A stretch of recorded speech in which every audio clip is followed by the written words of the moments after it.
तो आइए सुनते हैं मुंशी प्रेमचंद की कहानियों का संग्रह मानसरोवर भाग 3 की और एक कहानी जिसका नाम है नैराश्य। बाज आदमी अपनी स्त्री से इसलिए नाराज रहते हैं कि उसके लड़कियां ही क्यों होती हैं, लड़के क्यों नहीं होते। जानते हैं कि इनमें स्त्री का दोष नहीं है, यह है तो उतना ही जितना मेरा। फिर भी जब देखिए स्त्री से रूठे रहते हैं, उसे अभागिनी कहते हैं और सदैव उसका दिल दुखाया करते हैं। निरुपमा उन्हीं अभागिनी स्त्रियों में थी और घमंडी लाल त्रिपाठी उन्हीं अत्याचारी पुरुषों में। निरुपमा के 3 बेटियां लगातार हुई थी और वह सारे घर की निगाहों से गिर गई थी। सास ससुर की अप्रसन्नता की तो उसे विशेष चिंता न थी, वे पुराने जमाने के लोग थे जब लड़कियां गर्दन का बोझ और पूर्व जन्मों का पाप समझी जाती थी। हाँ, उसे दुख अपने पति देव की अप्रसन्नता का था, जो पढ़े लिखे आदमी होकर भी उसे जली कटी सुनाते रहते थे। प्यार करना तो दूर रहा, निरुपमा से सीधे मुंह बात ना करते, कई कई दिनों तक घर ही में ना आते, और आते भी तो कुछ इस तरह खींचे तने हुए रहते कि निरुपमा थर थर कांपती रहती थी, कहीं गरज ना उठे। घर में धन का अभाव न था, पर निरुपमा को कभी यह साहस न होता था कि किसी सामान्य वस्तु की इच्छा भी प्रकट कर सके। वह समझती थी मैं यथार्थ में अभागिन हूं, नहीं तो क्या भगवान मेरी कोख में लड़कियां ही रचते।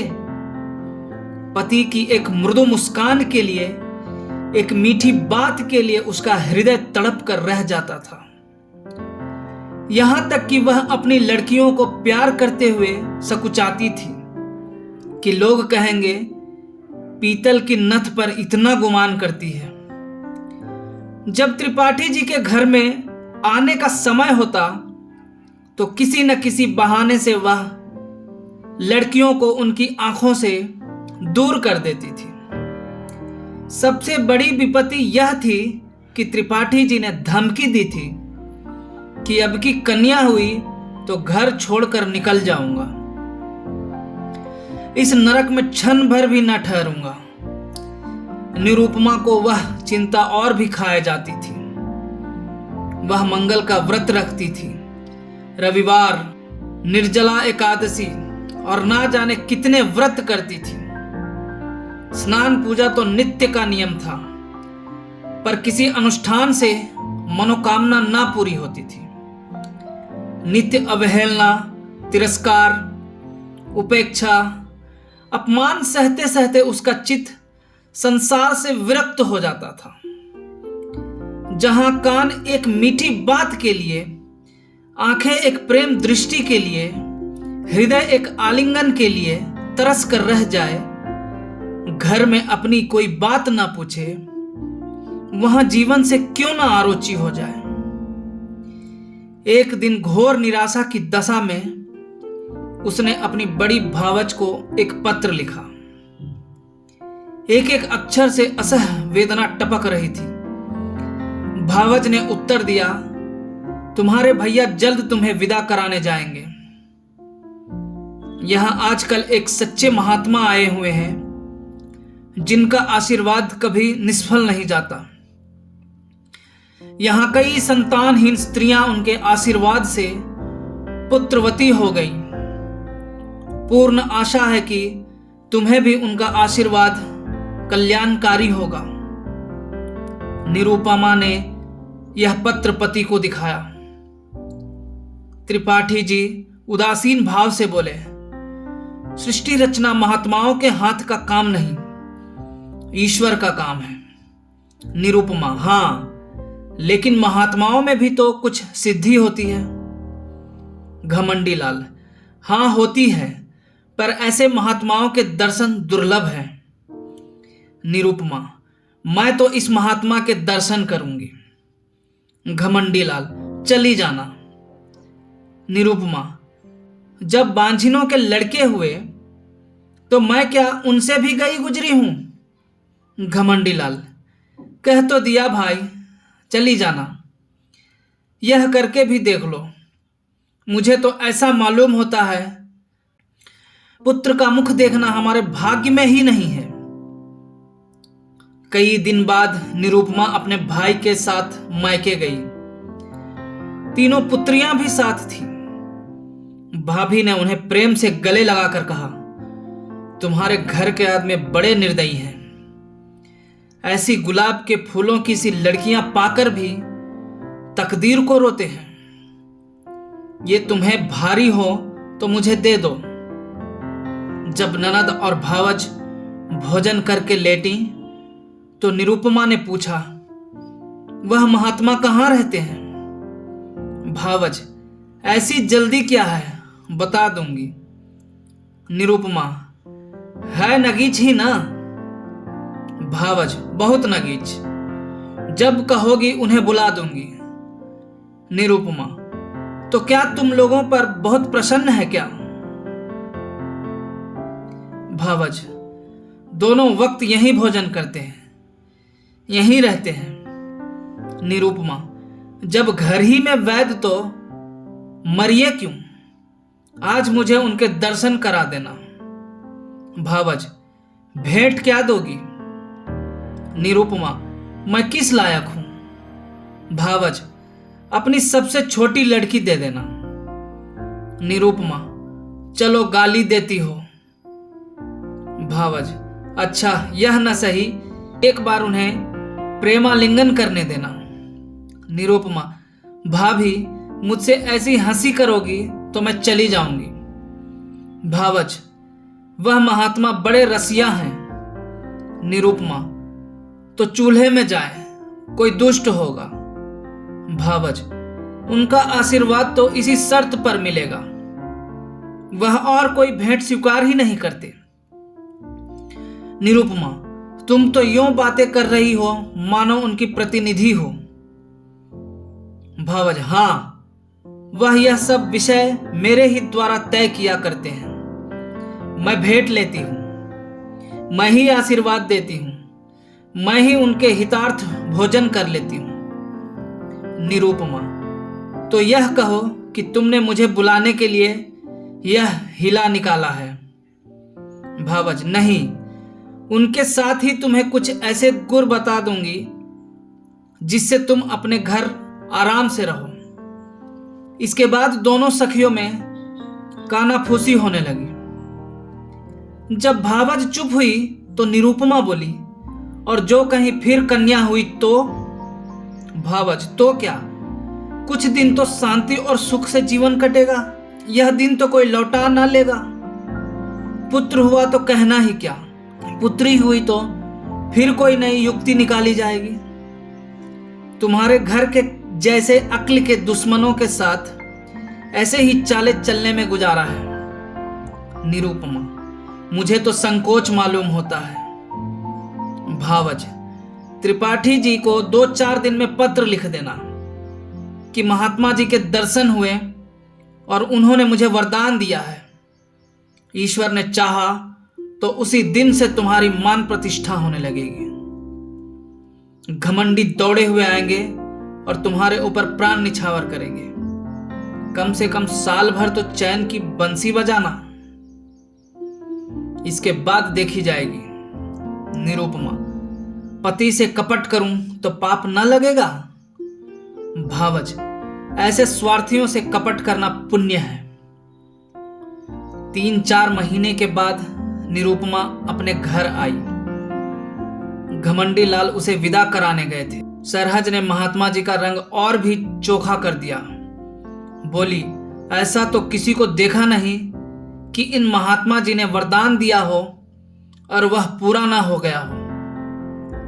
हाँ, जिसका भाग्य ही फूट जाए उसे कोई क्या कर सकता है। घमंडी लाल प्रत्यक्ष तो वरदान और आशीर्वाद की उपेक्षा ही करते रहे। इन बातों पर विश्वास करना आजकल संकोचजनक मालूम होता है, पर उनके दिल पर असर जरूर हुआ। निरुपमा की खातिरदारियां होनी शुरू हुई। जब वह गर्भवती हुई तो सबके दिलों में नई नई आशाएं हिलोरें लेने लगी। सास जो उठते गाली और बैठते व्यंग से बातें करती थी, अब उसे पान की तरह फेरती। बेटी, तुम रहने दो, मैं ही रसोई बना लूंगी, तुम्हारा सिर दुखने लगेगा। कभी निरुपमा कलसे का पानी या कोई चारपाई उठाने लगती तो सास दौड़ती, बहू रहने दो, मैं आती हूं, तुम कोई भारी चीज मत उठाया करो। लड़कियों की बात और होती है, उन पर किसी बात का असर नहीं होता। लड़के तो गर्भ ही में मान करने लगते हैं। अब निरुपमा के लिए दूध का उठौना किया गया, जिससे बालक पुष्ट और गोरा हो। घमंडी लाल वस्त्रभूषणों पर उतारू हो गए। हर महीने एक न एक नई चीज लाते। निरुपमा का जीवन इतना सुखमय कभी न था, उस समय भी नहीं जब नवेली बधू थी। महीने गुजरने लगे। निरुपमा को अनुभूत लक्षणों से विदित होने लगा कि यह कन्या ही है, पर वह इस भेद को गुप्त रखती थी। सोचती, सावन की धूप है, इसका क्या भरोसा, जितनी चीज धूप में सुखानी हो सुखा लो, फिर तो घटा छाएगी ही। बात बात पर बिगड़ती। वह कभी इतनी मानशिला न थी, पर घर में कोई चूं तक न करता कि कहीं बहू का दिल न दुखे, नहीं बालक को कष्ट होगा। कभी कभी निरुपमा केवल घर वालों को जलाने के लिए अनुष्ठान करती। उसे उन्हें जलाने में मजा आता था। वह सोचती, तुम स्वार्थियों को जितना जलाऊं उतना अच्छा। तुम मेरा आदर इसलिए करते हो ना कि मैं बच्चा जनूंगी जो तुम्हारे कुल का नाम चलाएगा। मैं कुछ नहीं हूं, बालक ही सब कुछ है। मेरा अपना कोई महत्व नहीं, जो कुछ है वह बालक के नाते। यह मेरे पति हैं, पहले इन्हें मुझसे कितना प्रेम था, तब इतने संसार लोलुप न हुए थे। अब इनका प्रेम केवल स्वार्थ का स्वांग है। मैं भी पशु हूं, जिसे दूध के लिए चारा पानी दिया जाता है। खैर, यही सही, इस वक्त तो तुम मेरे काबू में आए हो। जितने गहने बन सके बनवा लूं, इन्हें तो छीन ना लोगे। इस तरह 10 महीने पूरे हो गए। निरुपमा की दोनों नंदें ससुराल से बुलाई गई। बच्चे के लिए पहले ही से सोने के गहने बनवा लिए गए। दूध के लिए एक सुंदर दुधार गाय मोल ले ली गई। घमंडी लाल उसे हवा खिलाने को एक छोटी सी सेज गाड़ी लाए। जिस दिन निरुपमा को प्रसव वेदना होने लगी, द्वार पर पंडित जी मुहूर्त देखने के लिए बुलाए गए। एक मिर्सिकार बंदूक छोड़ने को बुलाया गया। गाय ने मंगलगान के लिए बटोर ली गई। घर में तिल तिल पर खबर मंगाई जाती थी, क्या हुआ। लेडी डॉक्टर भी बुलाई गई। बाजे वाले हुक्म के इंतजार में बैठे थे।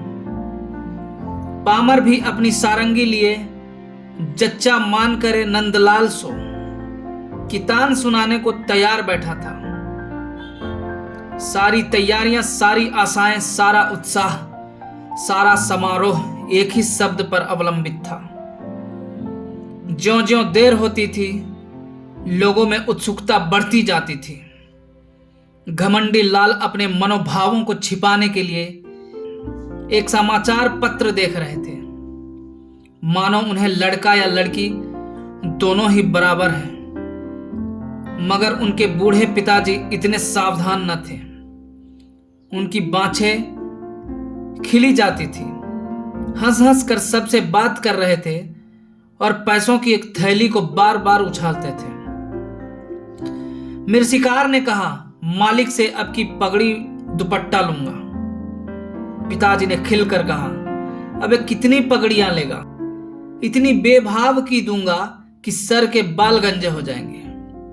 पामर बोला, सरकार से अब की कुछ जीविका लूं। पिताजी खिल कर बोले, अबे कितनी खाएगा, खिला खिला कर पेट फाड़ दूंगा। सहसा महरी घर में से निकली, कुछ घबराई सी थी। वह अभी कुछ बोलने भी ना पाई थी कि मिर्शिकार ने बंदूक फायर कर ही तो दी। बंदूक छूटनी थी कि रोशन चौकी की तान भी छिड़ गई। पामर भी कमर कसकर नाचने को खड़ा हो गया। महरी, अरे तुम सब के सब भंग खा गए हो क्या? मिर्शिकार, क्या हुआ क्या? महरी, हुआ क्या, लड़की ही तो फिर हुई है। पिताजी, लड़की हुई है? यह कहते कहते वह कमर थाम कर बैठ गए, मानो व्रज गिर पड़ा। घमंडी लाल कमरे से निकल आए और बोले, जाकर लेडी डॉक्टर से तो पूछ, अच्छी तरह देख ले। देखा ना सुना चल खड़ी हुई। महरी, बाबूजी मैंने तो आंखों देखा है। घमंडी लाल, कन्या ही है? पिता, हमारी तकदीर ही ऐसी है बेटा। जाओ रे सब के सब, तुम सभी के भाग्य में कुछ पाना ना लिखा था तो कहां से पाते, भाग जाओ। सैकड़ों रुपए पर पानी फिर गया, सारी तैयारियां मिट्टी में मिल गई। घमंडी लाल, इस महात्मा से पूछना चाहिए, मैं आज डाक से जरा बचा कर खबर लेता हूं। पिता, धूर्त है धूर्त। घमंडी लाल, मैं उसकी सारी धूर्तता निकाल दूंगा। मारे डंडों के खोपड़ी ना तोड़ दूं तो कहिएगा, चांडाल कहीं का। उसके कारण मेरे सैकड़ों रुपए पर पानी फिर गया। यह सेज गाड़ी, यह गाय, यह पलना, यह सोने के गहने किसके सिर पटकूं? ऐसे ही उसने कितनों ही को ठगा होगा। एक दफा बचा की मरम्मत हो जाती तो ठीक हो जाती। पिताजी, बेटा उसका दोष नहीं है, अपने भाग्य का दोष है। घमंडी लाल, उसने क्यों कहा ऐसा नहीं होगा? औरतों से पाखंड के लिए कितने ही रुपए ऐठे होंगे, वह सब उन्हें उगलना पड़ेगा, नहीं तो पुलिस में रपट कर दूंगा। कानून में पाखंड का भी तो दंड है। मैं पहले ही चौंका था कि हो ना हो पाखंडी है, लेकिन मेरी सरहज ने धोखा दिया, नहीं तो मैं ऐसे पाजियों के पंजे में कब आने वाला था। एक ही सुअर है। पिताजी, बेटा सब्र करो, ईश्वर को जो कुछ मंजूर था वह हुआ। लड़का लड़की दोनों ही ईश्वर की देन है। जहां तीन है वहां एक और सही। पिता और पुत्र में तो यह बातें होती रही। पामर, मिर्शिकार आदि ने अपने अपने डंडे संभाले और अपनी राह चले। घर में मातम सा छा गया। लेडी डॉक्टर भी विदा कर दी गई। सौर में जच्चा और दाई के सिवा कोई न रहा। वृद्धा माता तो इतनी हताश हुई कि उसी वक्त अटवास खटवास लेकर पड़ रही। जब बच्चे की बरही हो गई तो घमंडी लाल स्त्री के पास गए और सरोस भाव से बोले, फिर लड़की हो गई। निरुपमा, क्या करूं, मेरा क्या बस। घमंडी लाल, उस पापी धूर्त ने बड़ा चकमा दिया। निरुपमा, अब क्या कहूं, मेरे भाग्य ही में ना होगा, नहीं तो वह कितनी ही औरतें बाबा जी को रात दिन घेरे रहती थी। वह किसी से कुछ लेते तो कहती कि धूर्त है। कसम ले लो जो मैंने एक कौड़ी भी उन्हें दी हो। घमंडी लाल, उसने लिया या ना लिया, यहां तो दिवाला निकल गया। मालूम हो गया तकदीर में पुत्र नहीं लिखा है। कुल का नाम डूबना ही है तो क्या आज डूबा, क्या 10 साल बाद डूबा। अब कहीं चला जाऊंगा। गृहस्थी में कौन सा सुख रहा है।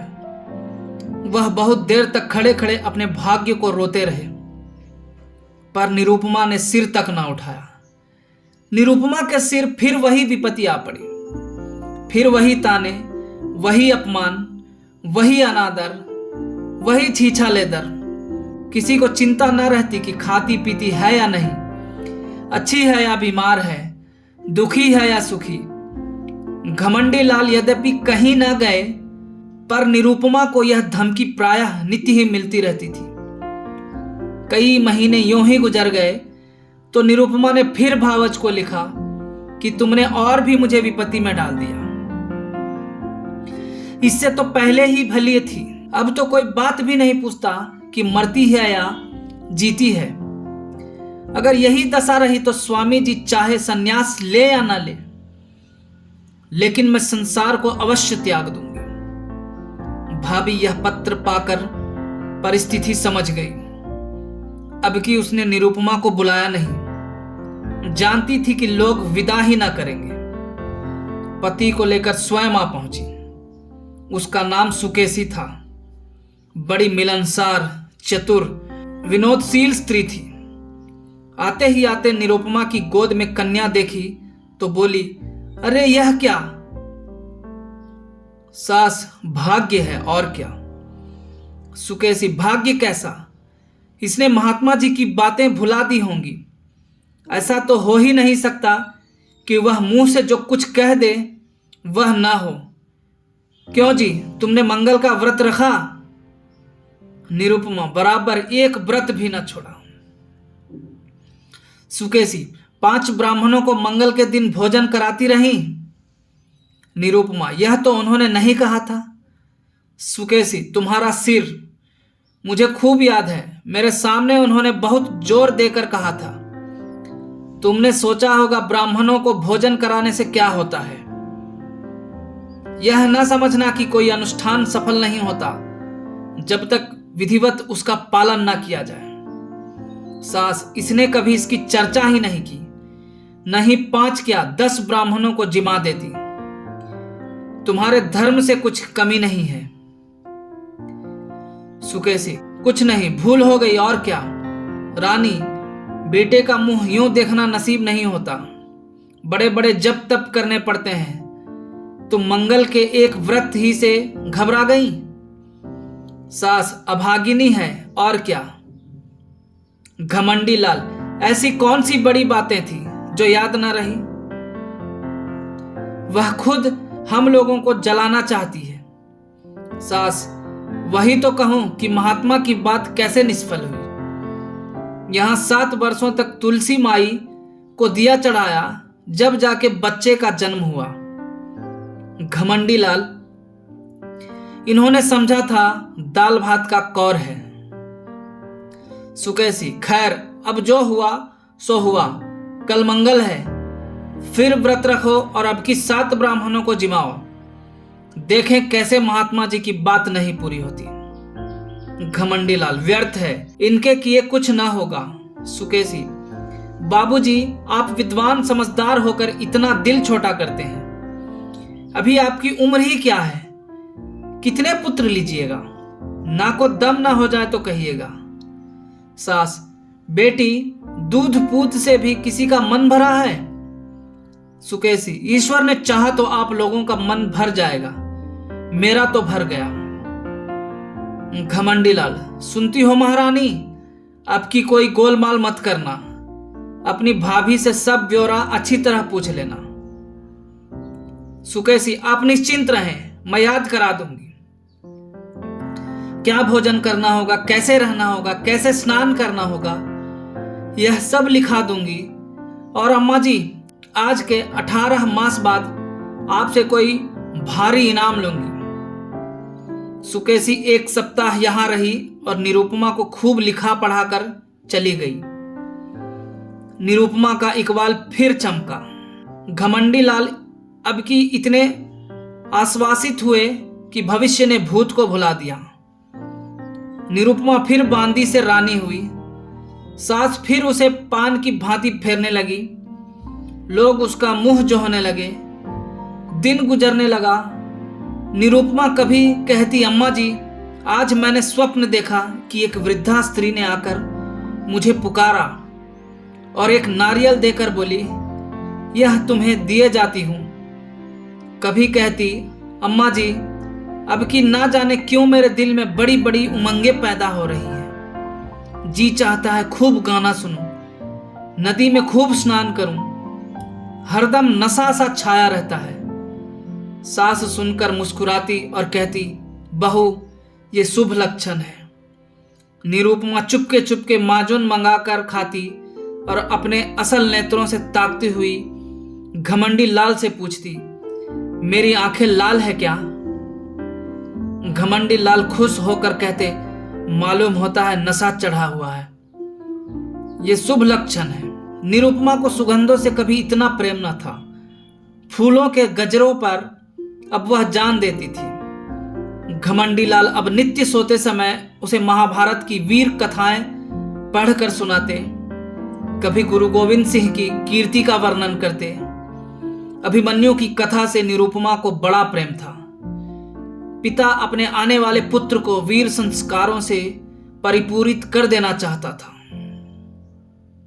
एक दिन निरुपमा ने पति से कहा, नाम क्या रखोगे? घमंडी लाल, यह तो तुमने खूब सोचा, मुझे तो इसका ध्यान ही ना रहा था। ऐसा नाम होना चाहिए जिससे शौर्य और तेज टपके। सोचो कोई नाम। दोनों प्राणी नामों की व्याख्या करने लगे। जोरावर लाल से लेकर हरिश्चंद्र तक सभी नाम गिनाए गए, पर उस असामान्य बालक के लिए कोई नाम न मिला। अंत में पति ने कहा, तेग बहादुर कैसा नाम है? निरुपमा, बस बस यही नाम मुझे पसंद है। घमंडी लाल, नाम तो बढ़िया है, तेग बहादुर की कीर्ति सुन ही चुकी हो, नाम का आदमी पर बड़ा असर होता है। निरुपमा, नाम ही तो सब कुछ है। दमड़ी, छकौड़ी, घुरहु, कतवारू, जिसके नाम देखे उसे भी यथा नाम तथा गुण ही पाया। हमारे बच्चे का नाम होगा तेग बहादुर। प्रसव काल आ पहुंचा। निरुपमा को मालूम था कि क्या होने वाला है, लेकिन बाहर मंगलाचरण का पूरा सामान था। अब की किसी को लेस मात्र भी संदेह न था। नाच गाने का प्रबंध भी किया गया था। एक सामियाना खड़ा किया गया था और मित्रगण उसमें बैठे खुश गपियां कर रहे थे। हलवाई कड़ाह से पूरियां और मिठाइयां निकाल रहा था।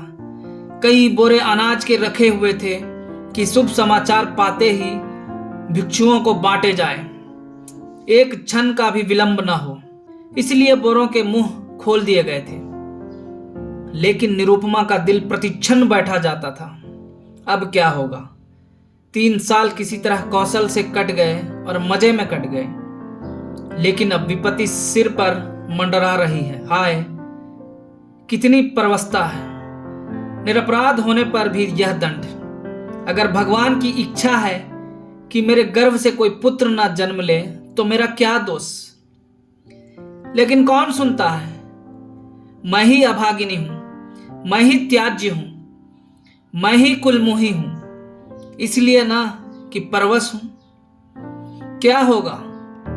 अभी एक क्षण में यह सारा आनंदोत्सव शोक में डूब जाएगा। मुझ पर बौछारें पड़ने लगेंगी, भीतर से बाहर तक मुझी को कोसेंगे। सास ससुर का भय नहीं, लेकिन स्वामी जी शायद फिर मेरा मुंह न देखें, शायद निराश होकर घर बार त्याग दे। चारों तरफ अमंगल ही अमंगल है। मैं अपने घर की, अपनी संतान की दुर्दशा देखने के लिए क्यों जीवित हूं? कौशल बहुत हो चुका, अब उससे कोई आशा नहीं। मेरे दिल में कैसे कैसे अरमान थे। अपनी प्यारी बच्चियों का लालन पालन करती, उन्हें ब्याहती, उनके बच्चों को देखकर सुखी होती, पर आह, यह सब अरमान खाक में मिले जाते हैं। भगवान, तुम ही अब इनके पिता हो, तुम ही इनके रक्षक हो। मैं तो अब जाती हूं।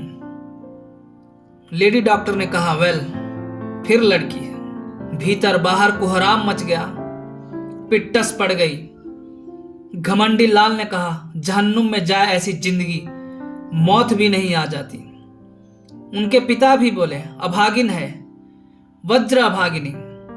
भिक्षुओं ने कहा, रो अपने तकदीर को, हम कोई दूसरा द्वार देखते हैं। अभी यह शोकोद्गार ना होने पाया था कि लेडी डॉक्टर ने कहा, माँ का हाल अच्छा नहीं है, वह अब नहीं बच सकती, उसका दिल बंद हो गया है। धन्यवाद।